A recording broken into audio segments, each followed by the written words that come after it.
Lecture series के अंतर्गत आज हम लोग मुद्रास्फीति का अर्थ और मुद्रास्फीति के प्रकार के बारे में जानकारी प्राप्त करेंगे।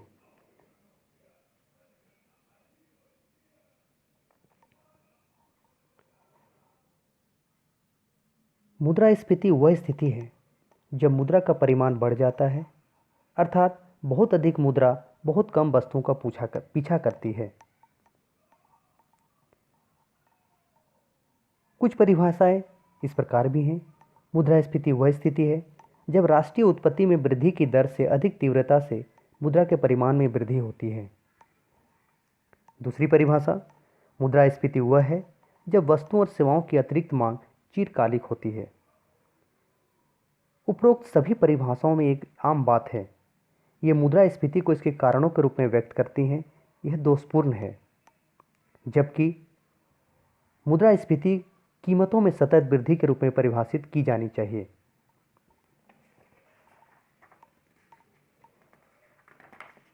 इसे सामान्य शब्दों में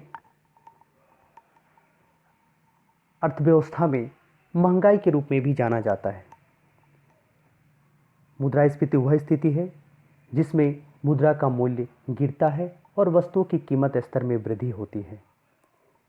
अर्थात इसे एक सामान्य उदाहरण से समझा जा सकता है। जैसे वर्ष 2000 में 10 रुपये में 1 केजी चावल मिल रहा था और वर्तमान समय में 1 केजी चावल प्राप्त करने के लिए 20 रुपये का मूल्य चुकाना पड़ता है। तो इससे स्पष्ट होता है कि मुद्रा का मूल्य कम हो गया है और वस्तु का मूल्य बढ़ गया है, क्योंकि 1 केजी चावल 2006 में 10 रुपये में खरीदा जा सकता था, उसे खरीदने के लिए वर्तमान समय में 2 गुने रुपये वहन करने पड़ते हैं। यह मुद्रास्फीति है। मुद्रास्फीति कई प्रकार के होते हैं।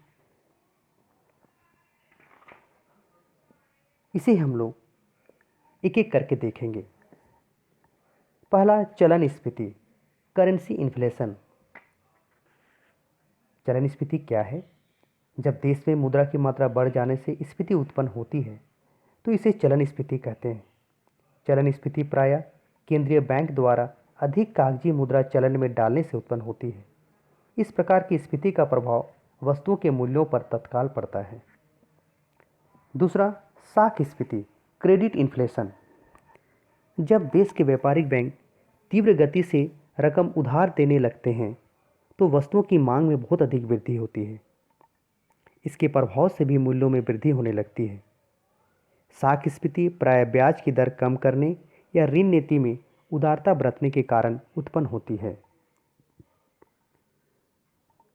लागत प्रोत्साहित स्फीति अर्थात कॉस्ट पुश इन्फ्लेशन। कभी कभी वस्तुओं की उत्पादन लागत बढ़ जाती है, जिससे उन वस्तुओं खरीदने के लिए सरकार को अधिक धन खर्च करना पड़ता है। इसे हम एक सामान्य उदाहरण से समझ सकते हैं। उदाहरण के लिए, एक किसान द्वारा गेहूं का उत्पादन करने के लिए विभिन्न साधनों का प्रयोग करना पड़ता है। वह विभिन्न साधनों का प्रयोग करते हुए 10 रुपये खर्च करके 1 केजी गेहूं का उत्पादन करता है, परंतु यदि उस किसान को 1 केजी गेहूं का उत्पादन करने के लिए साधनों का प्रयोग करते हुए 10 रुपये से अधिक रुपये खर्च करनी पड़ती है, तो वह उस 1 केजी का कीमत उस साधनों पर खर्च किए गए व्यय के अनुसार तय करता है। इस तरह लागत प्रोत्साहित स्फीति उत्पन्न होती है। अगला है मांग प्रोत्साहित स्फीति। जिन देशों में जनसंख्या तीव्र गति से बढ़ती है वहाँ वस्तुओं तथा सेवाओं की मांग अत्यधिक तीव्रता से बढ़ती है। इससे मूल्यों में वृद्धि होती है और स्फीति का प्रभाव स्पष्ट रूप से दिखलाई पड़ता है, क्योंकि मुद्रा की सक्रियता या गति बहुत तीव्र हो जाती है। इस सक्रियता के फलस्वरूप देश में मुद्रा चलन में डालनी पड़ती है और मूल्य बढ़ने लगते हैं। नेक्स्ट, उत्पादन जनित स्फीति, प्रोडक्शन बेस्ड इन्फ्लेशन। कभी कभी मॉनसून असफल होने, सूखा पड़ने या अन्य किसी कारण से फसल नष्ट होने अथवा हड़ताल आदि के कारण उत्पादन में कमी आ जाती है। इसके प्रभाव से भी मूल्यों में वृद्धि होती है और स्फीति की स्थिति दिखलाई देने लगती है। इसे हम लोग वर्तमान संदर्भ में भी समझ सकते हैं। अभी कोरोना नामक वैश्विक महामारी फैली हुई है, पूरा विश्व इससे त्रस्त है। यदि इसके कारण, कोरोना संकट के कारण कई तरह के उत्पादन संयंत्र बंद हैं, ऐसे में उत्पादन कम होने के कारण और लोगों की मांग अधिक होने के कारण कीमतों में वृद्धि की प्रवृत्ति स्वतः आ जाती है, तो इसे हम उत्पादन जनित स्फीति कहते हैं। अगला है हीनार्थ प्रोत्साहित स्फीति, डेफिसिट इंड्यूस्ड इन्फ्लेशन। आधुनिक प्रजातंत्रवादी सरकारें प्रायः आर्थिक विकास के लिए बड़ी बड़ी रकमें खर्च करती हैं। इतनी बड़ी रकमों को करों द्वारा या कभी कभी ऋणों द्वारा पूरा करना भी संभव नहीं होता है। अतः घाटे के बजट बनाए जाते हैं जिनमें आय कम और खर्च अधिक दिखलाया जाता है। इस घाटे की पूर्ति नए नोट छाप कर की जाती है। पॉल इंजिंग ने इस प्रकार की स्फीति को बजटीय स्फीति या बजटरी इन्फ्लेशन भी कहा है। यह घाटे की पूर्ति के कारण उत्पन्न होती है, अतः इसे हीनार्थ प्रोत्साहित स्फीति भी कहा जाता है। नेक्स्ट, पूर्ण स्फीति। प्रोफेसर पीगू ने स्फीति के दो भेद किए हैं, पूर्ण स्फीति और आंशिक स्फीति, अर्थात full inflation and partial inflation. उसके अनुसार पूर्ण रोजगार की अवस्था के पूर्व यदि अर्थव्यवस्था में मुद्रा की मात्रा बढ़ाई जाती है तो इसके कारण कीमत स्तर में जो वृद्धि होती है उसे आंशिक स्फीति या मुद्रा प्रसार कहते हैं। किंतु पूर्ण रोजगार के बाद यदि मुद्रा की मात्रा बढ़ाई जाती है तो इससे मुद्रा प्रसार बढ़ने लगते हैं, क्योंकि यह मुद्रा की अतिरिक्त मात्रा कीमतों को बढ़ाने में प्रयुक्त होती है। इसे पूर्ण स्फीति कहते हैं। अगला है अवमूल्य जनित स्फीति, इन्फ्लेशन थ्रू डिवैल्यूशन। जिन देशों में मुद्रा का अवमूल्यन किया जाता है उनमें प्रायः माल के निर्यात की मात्रा बढ़ जाती है, अतः उस देश में जनता के लिए प्रायः कम माल उपलब्ध होता है। इसके फलस्वरूप वस्तु मूल्यों में वृद्धि प्रारंभ हो जाती है। लाभ स्फीति, प्रॉफिट इन्फ्लेशन। युद्ध काल में प्रायः ऐसा होता है कि उत्पादित या निर्मित माल के मूल्य बढ़ जाते हैं जबकि कच्चे माल के मूल्यों में उतनी वृद्धि नहीं होती है, अतः पूंजीपतियों को अप्रत्याशित लाभ होते हैं। इन लाभों का तत्काल नए क्षेत्रों में विनियोग भी नहीं हो सकता, क्योंकि मशीनें आदि मिलना कठिन रहता है। अतः पूंजीपतियों द्वारा वस्तुओं और सेवाओं का उपभोग अधिक किया जाता है, जिसके फलस्वरूप मूल्यों में वृद्धि होने लगती है। यही स्फीति का कारण बन जाती है। अगला है खुली या दबी हुई मुद्रा स्फीति, ओपन एंड सप्रेस्ड इन्फ्लेशन। यदि समाज की बढ़ती हुई आय के उपभोग पर कोई नियंत्रण नहीं लगाया जाए तो यह खुली मुद्रा स्फीति कहलाती है, किंतु यदि उपभोग की मात्रा पर नियंत्रण लगा दिया जाए तो यह दबी हुई मुद्रा स्फीति कहलाती है। सरकार प्रायः महंगाई के समय में मूल्य नियंत्रण तथा राशन व्यवस्था द्वारा खुली स्फीति को नियंत्रित करने का प्रयत्न करती है। मुद्रा स्फीति के विभिन्न रूपों का विश्लेषण करने पर यह स्पष्ट हो जाता है कि मुद्रा स्फीति के अधिकांश रूप सरकारी नीतियों से उत्पन्न होते हैं।